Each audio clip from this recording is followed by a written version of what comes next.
Hi everybody, I hope that you're all doing well. So today I am back to do the most pitiful October wrap-up that has ever happened. After all my grand plans and after having a pretty good start with Victober, I only managed to read one book in the second half of October, and it wasn't even Victober related. So not wanting to leave you with like a really rubbish one book wrap-up, I basically turned this video into everything but a wrap-up. There is going to be one review of the one book that I did read, and then we've just got a mix of things. I'm going to talk about some of the things that I was doing rather than reading.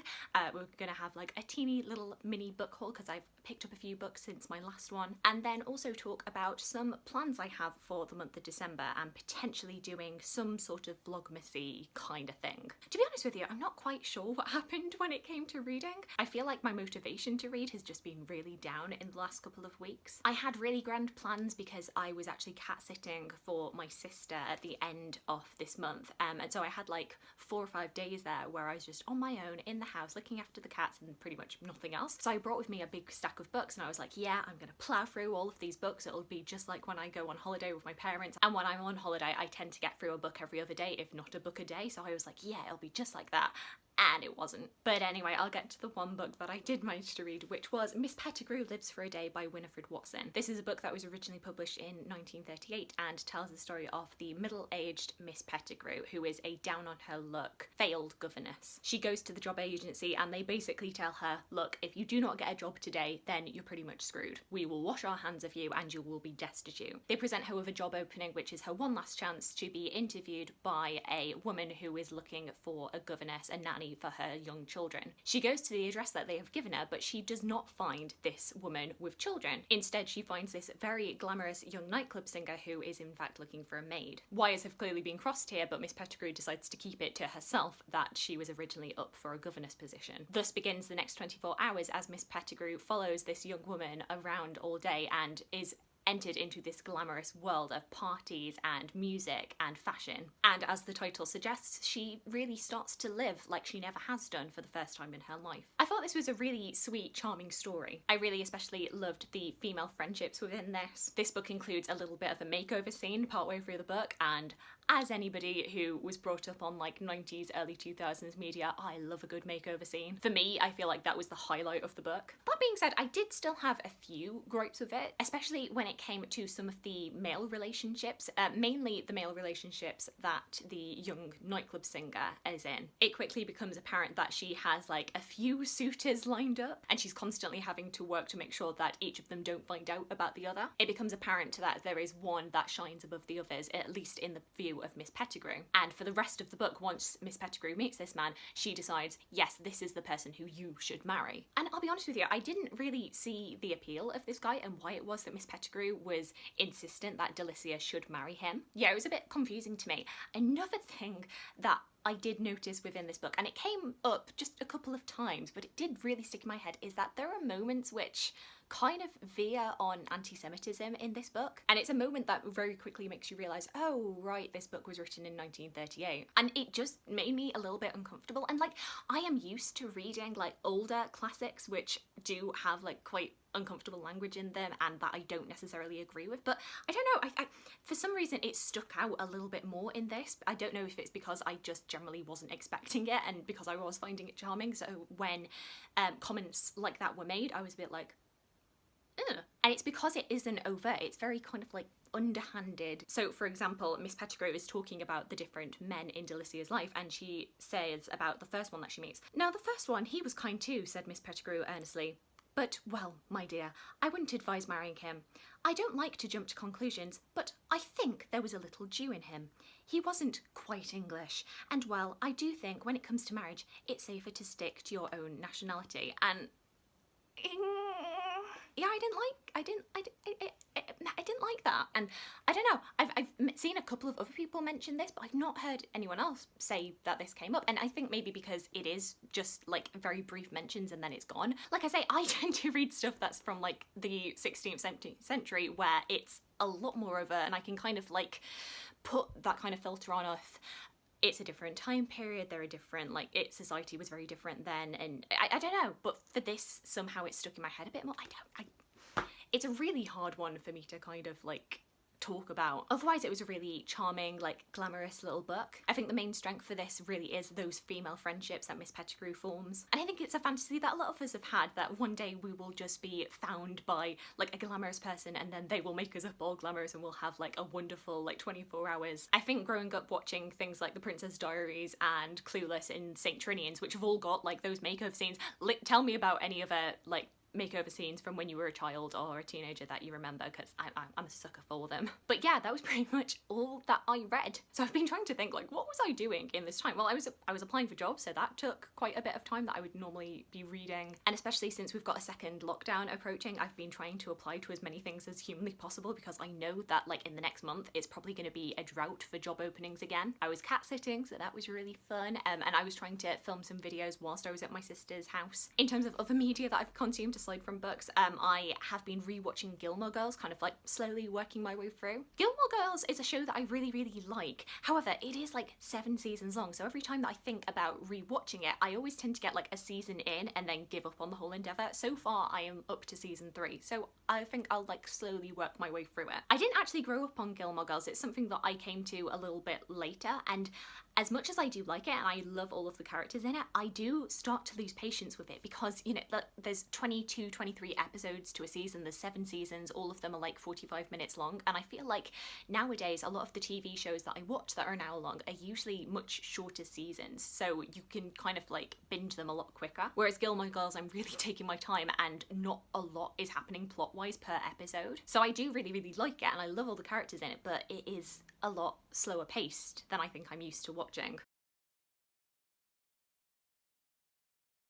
A podcast which I have been re-listening to for, I think, like the billionth time at this point is Potterless. Potterless is a Harry Potter podcast which is run by Mike Schubert, or Shubes as he likes to be called. It originally started where he had never read the Harry Potter books before, so he was working through like chapter by chapter. He would have a different guest on each episode, and he would kind of, it started off being like very snarky where he didn't think he was going to like it, and then he slowly found out that he really loved the series, but there's still kind of like a bit of nitpicking, a bit of snark, which I really enjoy. He gradually finished reading the books and then went on to the movies, and then onto the spin-off things, and is now mainly working through fan content. It's kind of become a little bit of like a comfort listen at the moment, and especially since J.K. Rowling has proven herself to be not the best person in the world over the last few months, it's actually really nice to engage instead in fan content. Mike has been very outspoken against J.K. Rowling and her comments about trans people, and whenever he does talk about a property that is directly related to J.K. Rowling rather than a fan-made work, he always donates the proceeds, any profit that he makes, to trans-related charities. It's a really funny podcast. Like I say, it's become a bit of a comfort listen because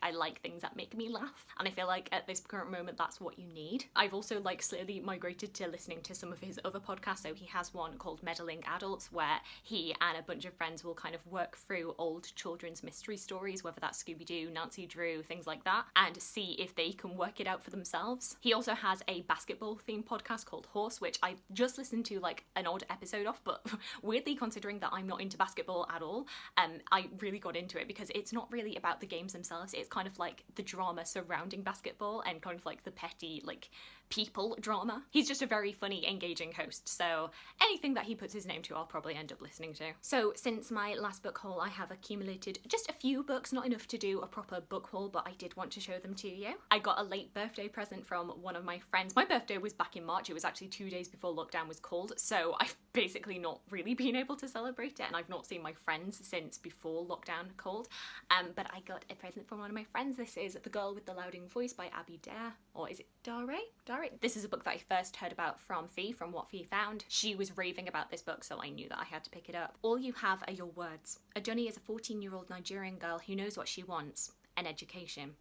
As the only daughter of a broke father, she is a valuable commodity. Removed from school and sold as a third wife to an old man, Adunni's life amounts to this: 4 goats, 2 bags of rice, some chickens, and a new TV. When unspeakable tragedy swiftly strikes in her new home, she is secretly sold as a domestic servant to a household in the wealthy enclaves of Lagos, where no one will talk about the strange disappearance of her predecessor, Rebecca.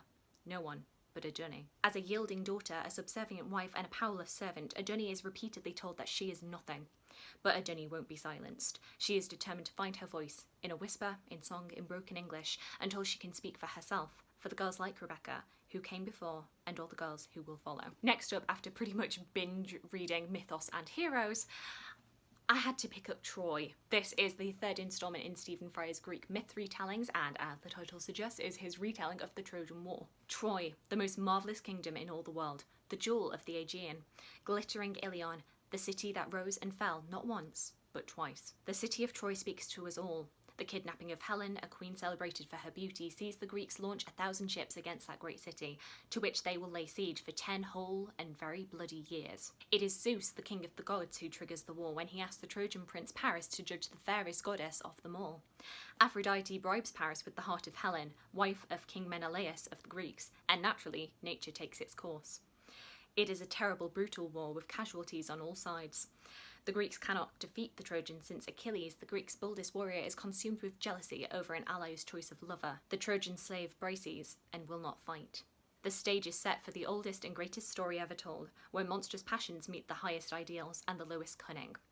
In Troy you will find heroism and hatred, love and loss, revenge and regret, desire and despair written bloodily in the sands of distant shore. And then finally I was doing a little bit of Christmas card shopping and I sneakily stopped into a charity shop on the way and picked up 2 non-fiction books that I found. So firstly I found Alfred's Britain, War and Peace in the Viking Age, and this was basically a book that I picked up hot off the heels of reading Athelstan. I had read Athelstan as part of my Reading for the Penguin Monarch series and I was really surprised how much I enjoyed it. I've never really been that much into Anglo-Saxons and Viking history. I remember I had seen this in York Waterstones when I went back in August, and I remember thinking, oh, what a beautiful thing, but I don't know necessarily if I will love it. And then I saw it in the charity shop and I thought, like, this is pretty much a fairly new book, a beautiful little thing, and I just knew I was never going to see it again in a charity shop for as inexpensive as it was. I think this was like $2.99 I paid for this. This is all based around the history of Alfred the Great, who was the grandfather of Athelstan, and basically like the Anglo-Saxon relation to the Vikings. And yeah, I'm really keen to give this. It's a bit of a chunky thing, but now that I have gotten a little bit more into this history, I think I'm going to enjoy it. And then finally I have Tate, Courage and Bronte and the Art of Life by Samantha Ellis. This was a book that I think I saw Melina from Melina Reads reading and she seemed to really enjoy it. And once again,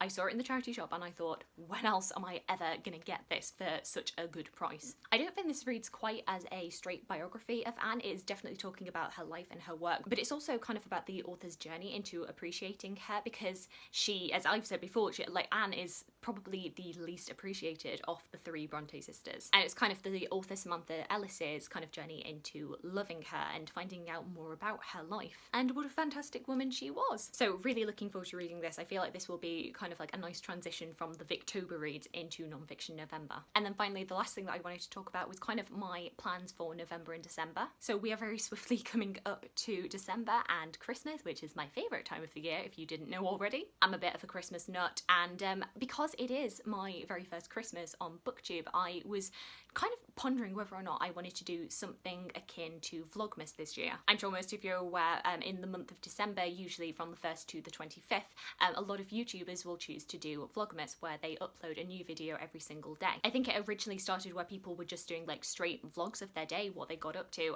However, I feel like it's kind of expanded a lot more, where people are doing more like traditional content. On BookTube, that will typically be like book reviews, recommendations videos, their normal wrap-ups, etc. And I would quite like to get involved and do something similar. However, I don't know necessarily if I could commit to doing 25 straight videos. I think my plan at the moment is to maybe do a video every other day and plan to do that, and if I can do more, then we'll see. Just kind of playing it by ear. And instead of doing it up to the 25th, I'd want to do it up until the end of December, because I want to get in some New Year content as well. And I think it would be kind of a mix of like vloggy content. I think maybe I would do like a whole week of vlogging, because let's be honest, we're in lockdown right now. There's not much that's going to be happening. So I do maybe like once a week have a vlog, and then just do my regular BookTube content, and then throw in some Christmassy things as well. So things like my favourite Christmas films, my favourite Christmas songs, my favourite Christmas books. I really do apologise if you are not into Christmas yourself, if you don't celebrate it, because it is my favourite time of the year. I am very much into Christmas and I'm a bit obnoxious with it, let's be honest. But there will be other content aside from the traditional Christmassy stuff as well. One thing I am bearing in mind is that I probably will need to pre-film quite a few videos, because even if I am doing a video every other day, that's still quite a lot to do. There are some videos, of course, that you can't really pre-film in advance. They are very much time sensitive.